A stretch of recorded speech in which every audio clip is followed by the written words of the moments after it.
E aí, pessoal, tudo bom com vocês? Estamos iniciando mais uma live da primeira semana do componente curricular de História, voltado para você, que é da terceira série do ensino médio, não perder nada durante essa semana que você está em casa.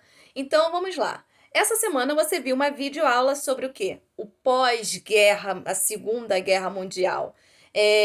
Depois desse período, inicia-se um período que vamos denominar de Guerra Fria. Então, isso foi colocado para vocês, que foi caracterizado pela disputa ideológica das duas grandes potências, Estados Unidos e União Soviética. E logo no início a gente trouxe para vocês já uma questão do Enem, porque é um tema super cobrado, tá sempre aí presente. Era uma questão simples, eu trouxe aqui, ó, para vocês verem, vou dar uma lida. Era um texto do Eric Hobsbawm, que vai falar assim: os 45 anos que vão do lançamento das bombas atômicas até o fim da União Soviética não formam um período homogêneo único da história do mundo. Divide-se em duas metades, tendo como divisor de águas o início da década de 70. Apesar disso, a história deste período foi reunida sob um padrão único pela situação internacional peculiar que culminou até a queda da União Soviética. E aí, o que diz aqui o nosso comando de questão? Vai perguntar que o período citado no texto é conhecido por Guerra Fria, pode ser definido como aquele momento histórico em que houve o quê? Na alternativa A diz que era a corrida armamentista entre as potências imperialistas europeias, ocasionando a Primeira Guerra Mundial. Primeira Guerra Mundial e Guerra Fria? A alternativa B diz o domínio dos países socialistas do sul do globo pelos países capitalistas do norte. Essa divisão norte-sul da geografia, o típico da geografia para falar em níveis de desenvolvimento, tem uma dualidade, mas não condiz à dualidade presente na Guerra Fria. A alternativa C vai dizer o choque ideológico entre a Alemanha nazista. Ih, para aí, a Alemanha nazista, Guerra Fria. A Guerra Fria ela se dá após a Segunda Guerra Mundial, após o fim desta Alemanha nazista. Então vamos partir para a próxima. A D diz a disputa pela supremacia da economia mundial entre o Ocidente, ok, e as potências orientais, como China e o Japão. Japão ele sai derrotado da Segunda Guerra Mundial. A China está passando por um processo revolucionário também nesse período pós-guerra que o Hobsbawm falou pra gente. Então não se qualifica. A alternativa é a correta, a letra E, constante confronto das duas superpotências que emergiram na Segunda Guerra Mundial.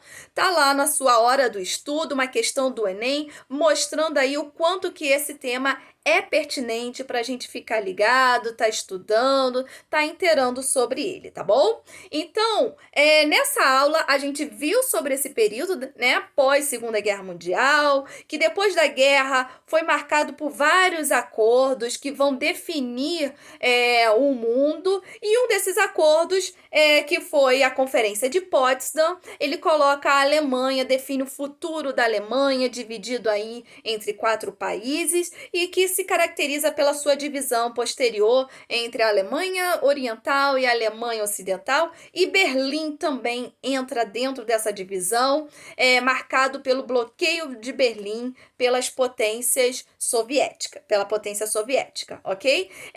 Diante disso, a gente pode pensar aqui que foi um exercício que ficou colocado para vocês na nossa seção Organiza as Ideias, lá na sua página 41 e 42 do seu material, que tem um texto de um relato sobre essa divisão, um mapa marcando como que Berlim se tornou, né, dividida entre essas potências, principalmente entre o setor capitalista e um socialista, e as consequências. E a questão ela diz o seguinte: estabeleça uma relação entre a Guerra Fria e a construção do Muro de Berlim em 1961. Exatamente essa divisão entre a guerra, essa divisão de Berlim materializada por um muro, ela ilustra de forma clara essa competição, essa rivalidade entre as duas ideologias diferentes em competição durante esse período. Então, de um lado, o La Berlin ocidental, marcado aí pela supremacia capitalista, e do outro, Berlim oriental, pelo lado soviético, de dominação. E essa divisão física exatamente para conter o trânsito de pessoas, inclusive de pessoas do lado soviético que buscavam o lado capitalista da Alemanha, que era marcado pela propaganda, pelo anúncio do desenvolvimento dessas liberdades, para conter esse fluxo e de informações também. A Berlim passa a ser dividido. E isso é uma ilustração bem marcada do que foi a Guerra Fria. Então, se você respondeu por esse lado, né, para que marca esse cenário mundial e materializado ali em Berlim, você está indo bem aí na sua interpretação, nos seus estudos. E aí a gente continuou falando, né? Durante a aula você viu que essa bipolarização ela não era somente geográfica, como a gente viu aqui através do mapa, mas ela também se dá por disputas. E essas disputas não só entre países, mas dentro de um mesmo país, que é o que ficou marcado pelo marcatismo e a prática que a gente chama da caça às bruxas, que é a perseguição às tendências socialistas dentro dos Estados Unidos. Então, intelectuais, artistas, jornalistas, todos que pudessem trazer para dentro daquele país algum discurso que fosse socialista, ele estaria sendo perseguido. E dentro dessa perseguição também, ela é colocada um outro discurso, não só para negar o lado socialista, mas para exaltar o lado capitalista, que foi o uso das propagandas. E essa era a terceira, na verdade, tarefa que vocês tinham aí para analisar e fazer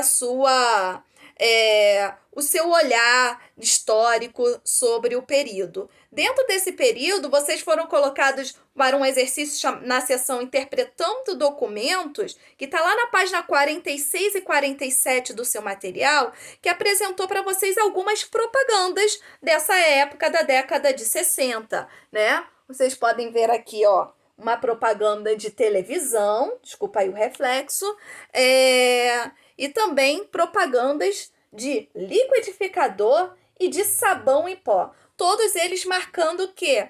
Uma vida da dona de casa, né? Como é uma vida boa, uma vida perfeita.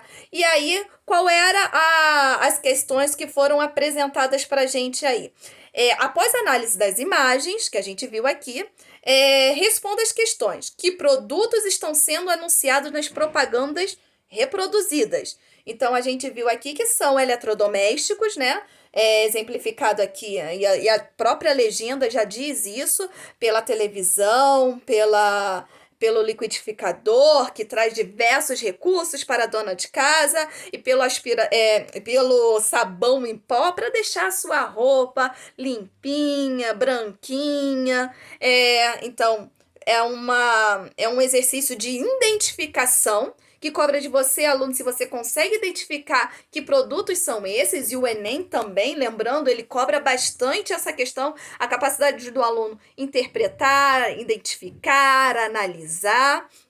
E a letra B, ela diz o seguinte: além de apresentar os produtos anunciados, que estilo de vida esses anúncios procuravam incutir na população? Ou seja, é somente para trazer a propaganda, mas o que nessas propagandas diz sobre modelos de vida? Como é ter uma boa vida? Como é para você ser feliz, você precisa ter o quê?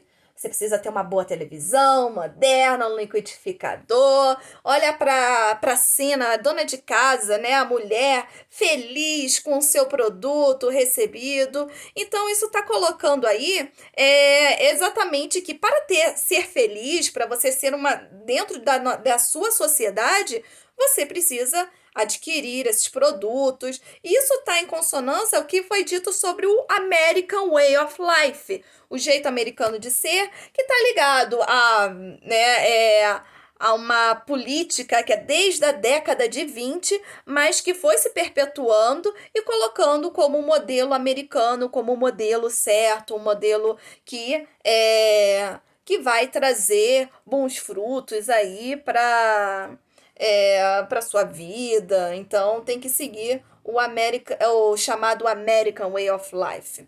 É, e aí, um pouco mais, então, falamos que essa Guerra Fria se coloca geograficamente, ideologicamente, através da propaganda, através das perseguições também de cunhos de viés socialistas. Ah, e eu trouxe aqui, estou utilizando aqui o nosso livro digital, através do tablet. Olha só, a representação da família americana. E era isso que era imposto através no meio da propaganda. E aí, a gente falando um pouco sobre esse período, ainda mais da Guerra Fria, a gente coloca essa oposição, mas a gente coloca aqui algumas consequências positivas dessa disputa, que deu resultado aos avanços científicos, tecnológicos, econômicos, né? Essa disputa acabou levando a um avanço muito forte na área do transporte, na própria corrida espacial, lançamento de satélite natural, do Sputnik, da chegada do homem à Lua, na comunicação, no ramo da alimentação, ou seja, a disputa por quem é mais avançado trouxe muitas consequências positivas. Porém, não vamos esquecer, óbvio, aqui das consequências negativas, como, por exemplo, a corrida armamentista aí, com bombas, com armas cada vez mais eficazes, e o que, né, traz um lado ruim para a nossa sociedade. E aí vocês tinham como última tarefa resolver a seção Conexões na página 49, que vai trazer 2 episódios. Então aqui, ó, tá assim, a seção Conexões. E se você for lá no seu positivo on, mas você também consegue encontrar na internet facilmente episódios desses 2 desenhos. Vocês já ouviram falar dos Jetsons e dos Flintstones? É da minha época, tá, gente? Mais ou menos, tá? Porque são desenhos da década de 60, mas que, né, perduraram por muito tempo nas telas aí da televisão. E se você for lá, clicar, assistir os vídeos que estão lá presentes, você vai ver que representação é essa de uma família.